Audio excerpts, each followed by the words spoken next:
I'm going to show you what happens when you take $500 a month cash flow, not from your paycheck, but from a rental property, and you feed it into a very, very simple machine for 10 years.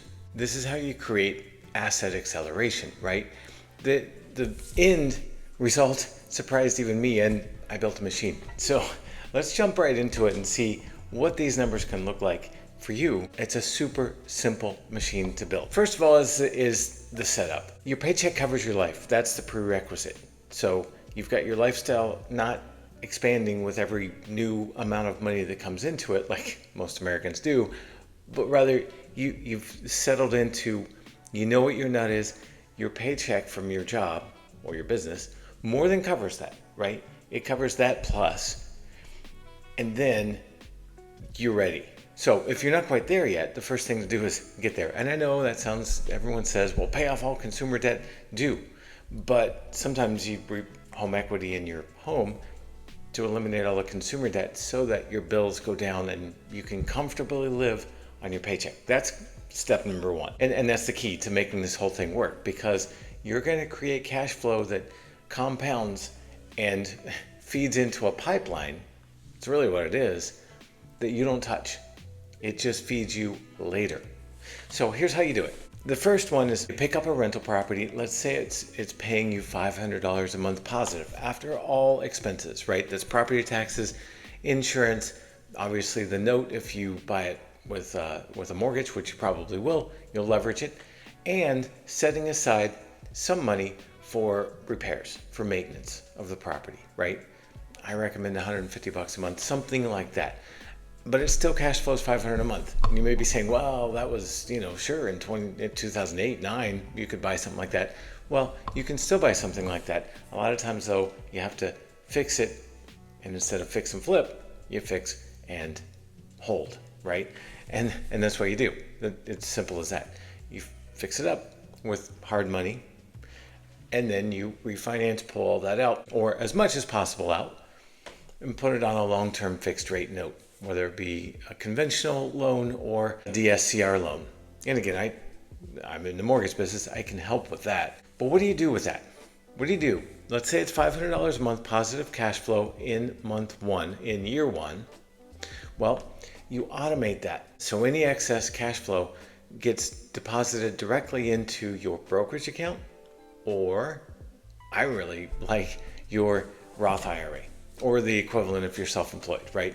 Tax-free gains. You obviously get the cash flow, you get the depreciation over time, you get the appreciation and the amortization. The home's going up in value, the tenant's paying down the mortgage, you get all that. That's a plus. We're going to talk about that in a second.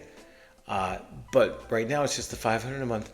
Doesn't go into your checking account, it goes into a separate brokerage account automatically deposited.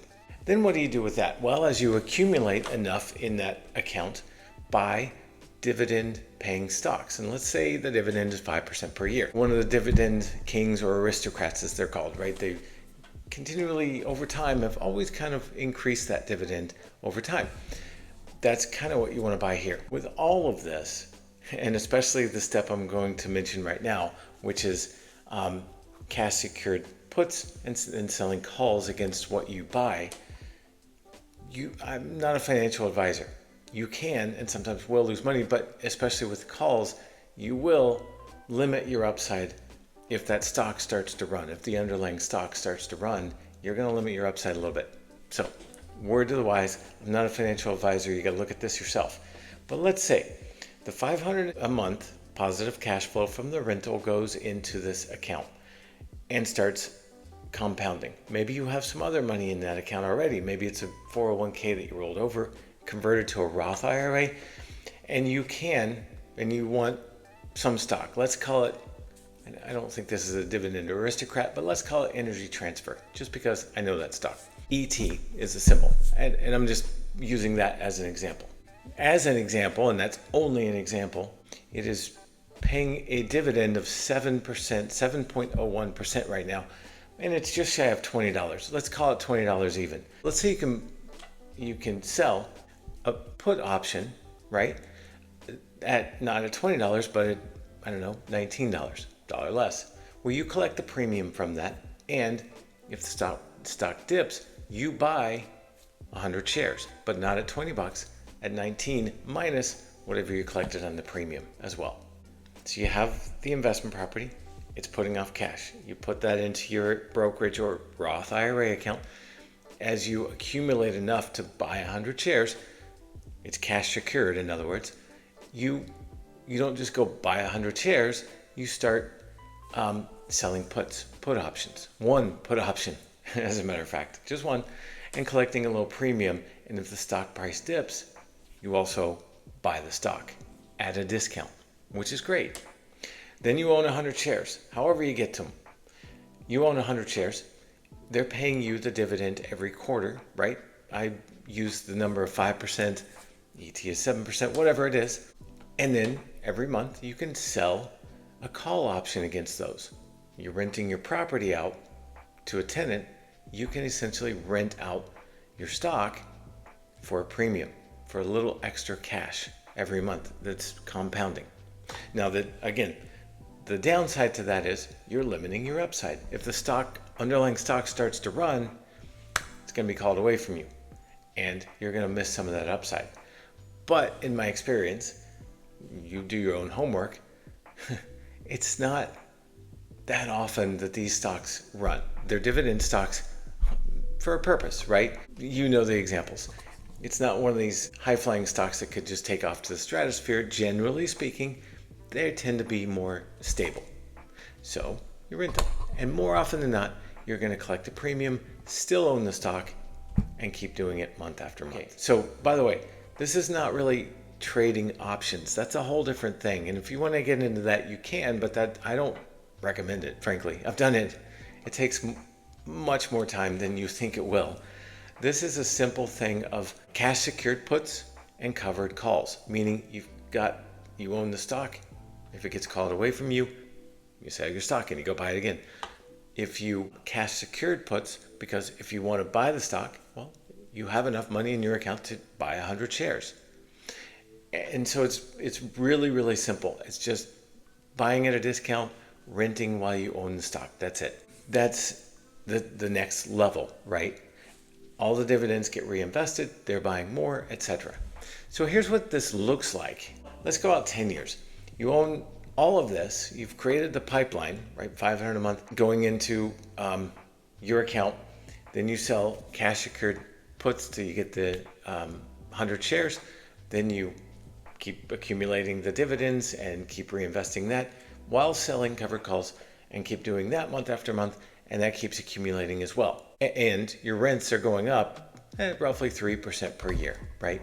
They should be going up with inflation because you own a rental property and that is a business. So you have to keep up with inflation because costs increase. In year 3, your portfolio value is about $20,000, which puts off about $1,800 per year. And you're like, $1,800 a year? Can't get excited about that. Hang with me, it gets more exciting. And then the portfolio value in year 5 will grow to roughly $39,000, and that puts off about $3,500 a year. In year 10, it's $107,000, putting off $9,500 a year, which is about $800 per month, plus the cash flow on your rental property, plus the accumulated equity in the rental property from appreciation and amortization, right? Your tenant's paying down the mortgage over time, and the home's going up in value with inflation, right? Inflation's your friend when you own assets. I've said that before.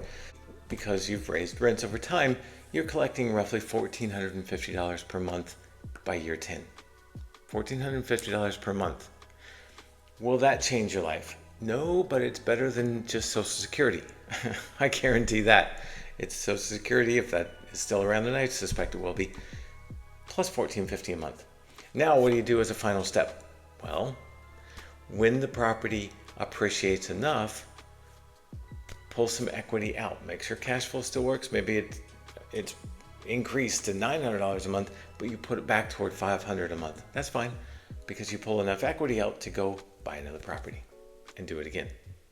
And do the same pipeline of that cash flow into cash secured puts, then dividend paying stock that gets reinvested, then selling covered calls, one a month, and doing it again. Let's say you did that 10 times over the next few years. Hang with me, I'll show you how to do that in just a second. And then with that, we'll kind of wrap this video. So let's say you did it 10 times in a few years, and that each one of those 10 went out 10 years. Well, that's not $1,450 per month, that's $14,000 a month in cash flow that you've just created by buying and managing assets. Basically, you funded the first one, probably, the first property, the down payment, whatever it is, but then the rest helped fund themselves and created other cash flows. Now, what I hear on this is, well, but for my earned income, I also have to save enough for a 25% down payment on every single property, or at least 20% down. And I would say, yes, in some cases, and it will make sense to buy those properties that are kind of turnkey, everything's brand new, whatever in some cases. But in some cases, maybe you pick up a dog of a property that needs a complete rehab with hard money or private money. Yes, it's expensive, but it's short term, and it gives you enough to get in there and buy the property and fix it up. And again, I've done other videos on this. When you fix that property up, plan on 10 years. So anything that needs touching, might need touching in the next 3 to 5 years, do it right now. Just replace the system right now when you're rehabbing that property, so that the majority of the systems will probably last for 10 years. And then what do you do then? Well, instead of flipping the property, refinance. Hopefully it's a burr, hopefully you can get all your money back out, but even if you can't, even if there's 10 or 20 or 30,000 left in it, that's fine, because you own the asset and it's producing cash flow. That's what you want. That's the whole game. So if you don't have, let's say for, a $400,000 property and you want to put 25% down to increase cash flow, get the lowest rate, etc., well, that's $100,000 per property. But if you don't have that, well, you fix it up and you do it the back doorway. You buy a dog of a property in an up and coming area, and you know the areas around your town, and then fix it up. Complete rehab. Do it right. Then refinance. You can refinance at 75% of the appraised value at that point, right? 75% of whatever it appraises for after repair value. And that should get most of your cash back out, and hopefully enough to just keep on doing that. If you could do that 2 or 3 times per year and do that for 3 years straight, let's call it 4 years straight. Let's call it 4 years. Then by year 14, you will, using this method, have potentially created about $14,000 a month in cash flow. There it is. That's the system, right? The Asset Accelerator in its simplest form. There are other things we can do. I get it. There's 1031 exchanges. Other stuff will come. I totally get that. But that is the Asset Accelerator in a nutshell. And all you have to do is get to where you're comfortably living without expanding your lifestyle on your earned income right now. And then all the investment income just keeps feeding one after another, one stage after another. And pretty soon it grows into something that is worth something. In other words, it grows into something where you can feed a lifestyle without an earned income anymore if you choose to stop the earned income. And that's what I want for you. We can't go back to when we were 20 years old and start investing to get a nest egg in the S&P 500 of $5 or $10 million. I wish we could, but we can't. So the best we can do is be really strategic and smart about it right now and create this system that creates enough cash flow to where we can live comfortably and do what we need to do and go see grandkids and travel a little. So that's what I want for you. The first step is really just deciding, yes, I'm going to create this machine. It's not complicated. It's a very simple machine, but you got to decide to do it and you got to take some action. By the way, if you like this, subscribe to the channel. It really helps as we're trying to grow this channel. Also, I've got a weekly newsletter that I think you'll really enjoy. So the link to subscribe is below. It's called Asset Accelerator. See you soon.